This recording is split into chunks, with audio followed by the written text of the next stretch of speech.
যার আখেরাত ইমাম সাহেবের উপরে নির্ভর করে, আপনার আখেরাত শুদ্ধ না অশুদ্ধ, ওনার নামাজ ঠিক তো আপনার নামাজ ঠিক। ইমাম সাহেব সামনে দাঁড়ায়, আপনার আখেরাতের পুরো দায়িত্বটা নিয়ে ইমাম সাহেব সামনে দাঁড়ায়।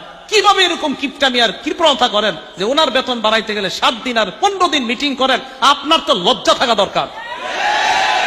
যার আখেরাত নির্ভর করছে যে ইমামের উপর, ওনার ব্যাপারে মিটিং করতে হবে কেন? আমি খুব লজ্জা পাই এই বিষয়গুলো। যে ইমাম সাহেবের ওনার কারণে আপনার আখেরাত, উনি সামনে দাঁড়ায়, আপনার আখেরাতের পুরো দায়িত্বটা নিয়ে সামনে দাঁড়াচ্ছে একজন ইমাম। হ্যাঁ, আপনি জানেন আমি সামনে সাধারণত ভয়ে দাঁড়াইতে চাই না, সামনে যে দাঁড়াই না কেন, পিছনে হাজার হাজার মানুষের দায়িত্ব এটা।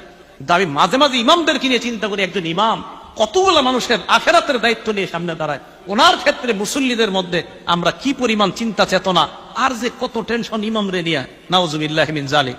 আল্লাহ নবী বলেন দুনিয়াতে মানুষ 4 প্রকার। জোরে বলেন দুনিয়াতে